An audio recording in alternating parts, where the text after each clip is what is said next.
Bismillahirrahmanirrahim. Assalamualaikum warahmatullahi wabarakatuh. Alhamdulillahirabbil alamin. Wassalatu wassalamu ala asyrofil anbiya'i wal mursalin wa ala alihi wa ashabihi ajmain, amma ba'du. Rabbi shrah li sadri wa yassir li amri wahlul 'uqdatam min lisani yafqahu qawli. Kaum muslimin yang dirahmati Allah Subhanahu wa taala, alhamdulillah tentunya kita bersyukur Allah Subhanahu wa taala atas rahmatnya kita sampai hari ini sudah melewati pertengahan bulan Ramadan, dan mudah-mudahan rangkaian ibadah kita, puasa kita, sholat kita, sedekah kita, dan amal-amal ibadah yang lain diterima Allah Subhanahu wa taala. Dan kita sangat berharap agar kiranya Allah menyampaikan kita sampai di penghujung Ramadan, dan pada akhirnya Allah jadikan kita sebagai orang yang bertakwa. Selawat salam semoga tercurahkan kepada kita Muhammad sallallahu alaihi wasallam. Kaum muslimin yang berbahagia, ada beberapa permasalahan yang terjadi tengah-tengah kehidupan kita kaitannya dengan masalah puasa. Saya teringat waktu kecil usia SD kalau tidak salah, sering bermain dengan seusianya. Sering kita mendengar, jangan kentut dalam air. Kenapa? Buang angin dalam air karbon kentut katanya batal. Jangan ngupil. Kenapa? Ngupil bisa membatalkan puasa. Jangan ngorek-ngorek telinga. Emangnya kenapa? Mengorek telinga bisa membatalkan puasa.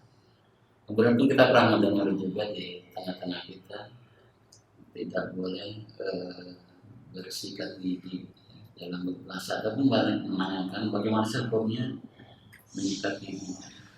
Ini sebagai kecil permasalahan yang kita dapati seputaran puasa kita. Maka mari bersama-sama pada kesempatan hari ini kita bahas satu persatu, mudah-mudahan bisa memberikan pencerahan. Di antara yang membatalkan puasa itu adalah memasukkan sesuatu ke dalam 7 lubang yang ada di anggota tubuh kita, yaitu 2 lubang telinga, 2 lubang hidung, kemudian mulut, dan lubang kubur tempat buang air kecil, dan lubang dubur tempat buangnya ataupun biasa melakukan kotoran yang lebih besar yang bisa dialami. Jadi ketika ada benda yang masuk ke dalam 7 lubang itu, itulah yang bisa membatalkan puasa. Dan bukan hanya sebatas makanan, apa saja selama memasuki lubang 7 lubang itu bisa membatalkan puasa. Namun itu pun ada ketentuannya. Tidak semua yang masuk ke dalam lubang yang disebutkan tadi bisa membatalkan puasa. Ada syaratnya, ada ketentuannya, ada batasannya.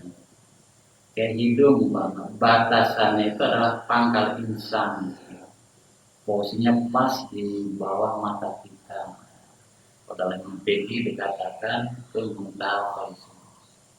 Jadi ketika ada barang yang masuk ke dalam hidung kita dan melewati pangkal insan tadi, maka bisa batal puasa kita. Kemudian mulut ada batasannya. Tidak semua yang masuk ke dalam mulut itu bisa membatalkan puasa, terkecuali dia melewati batasannya. Dan batasannya adalah tenggorokan atau yang disebut dengan kulkul.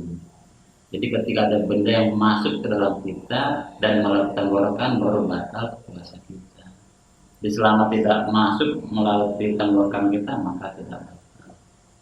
Kemudian telinga pun ada batasannya. Batasannya adalah bagian terdalam yang sekiranya tidak bisa dilihat oleh mata kita. Kubur dan dubur, batasannya adalah yang kita bersihkan, yang kita sucikan. Kemudian lalu kita kaitkan dengan masalah yang disampaikan di depan tadi, masalah ngupil, memasukkan jari kita ke dalam lubang hidung kita. Maka ketika jari itu dimasukkan ke dalam lubang kita, lubang hidung kita, selama tidak melewati batas yaitu pangkat insang tadi, maka tidak batal puasa kita. Mengorek telinga pun sama, selama tidak menembus batas ujung yang bisa dipandang oleh mata, maka tidak batal puasa kita. Termasuk tentu dalam air pun, selama kita rasa tidak ada yang masuk ke dalam dubur itu, maka tidak batal puasanya. Makanya ibu-ibu yang sudah memasak, dia boleh mencicipi makanan. Kenapa? Karena tidak sampai ditelan. Terkecil kalau sampai ditelan maka bisa batal puasanya. Tapi kalau hanya sebatas mencicipi saja tanpa dimasukkan melewati tenggorokan, maka tidak batal puasanya. Lalu bagaimana dengan sikat gigi? Ya, sikat gigi pun sama seperti halnya benda-benda yang lain yang apabila masuk melalui 7 lubang tadi dan melewati batasnya bisa membatalkan puasa. Sikat gigi sama seperti halnya orang bersiwak. Ketika bulu siwaknya itu terpisah dengan air dan masuk ke dalam tenggorokan kita, maka bisa batal puasa kita. Sikat gigi menggunakan pasta pun sama. Ketika kita menggosok kita menggunakan pasta dan ada yang tertelan, entah itu airnya, entah itu pastanya, maka batal puasa kita.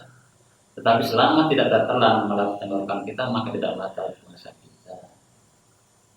Hanya saja ketika sikat gigi dilakukan, kalau menurut anak mazhab Syafi'i dilakukan sebelum ataupun batas akhirnya adalah waktu zawal, yaitu waktu zuhur. Dan lewat waktu zuhur dihukumi makruh. Kemudian juga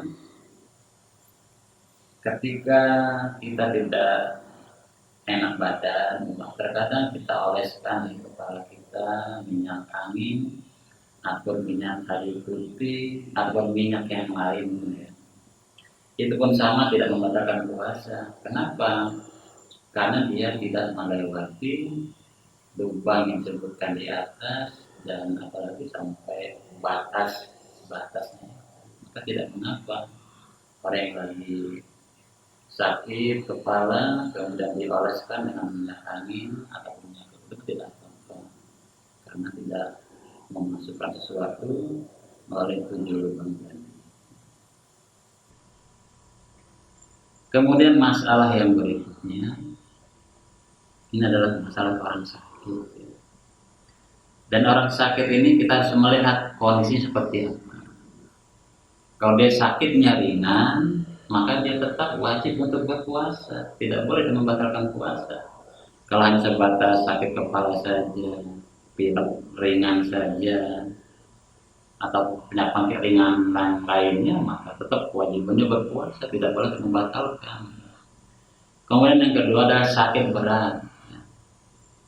Sakit berat inilah yang bisa membolehkan seseorang untuk membatalkan puasanya. Dia boleh berbuka puasa, namun hanya saja dia harus menggantinya di hari-hari lain di bulan selain Ramadan. Lalu ada juga orang yang sakit namun tidak ada harapan untuk sembuh, maka kewajiban dia ini tidak ada qada. Yang ada hanya membayar fidyah, memberikan makan orang miskin setiap harinya. Dihitung berapa hari dia tidak berpuasa. Umpama dia tidak puasa 10 hari, maka dia akan memberi makan 10 orang. Ini bagi mereka yang sakit berat, yang tidak ada harapan untuk sembuh. Jadi kalau untuk orang sakit, ketika dia sakitnya ringan, maka dia tetap punya kewajiban untuk berpuasa. Kemudian kalau sakitnya berat dan apabila dia diteruskan puasa bisa buat diri dia celaka atau madarat, maka boleh dia berbuka, tapi harus menggantinya di selain bulan Ramadan Dan apabila sakitnya yang begitu parah yang tidak harap untuk sembuh, maka tidak ada kodok baginya, yang ada hanya membayar fidyah, memberi makan orang miskin satu orang setiap hari. Kalau dia tidak puasa 5 hari, ya 5 orang miskin yang diberikan. Demikian, mudah-mudahan ada hikmahnya. Dan para pemirsa Nusantara Podcast, mudah-mudahan acara kultum ini, kultum Nusantara Podcast, bisa memberikan keberkahan untuk kita semua. Dan saya Assalamualaikum warahmatullahi wabarakatuh.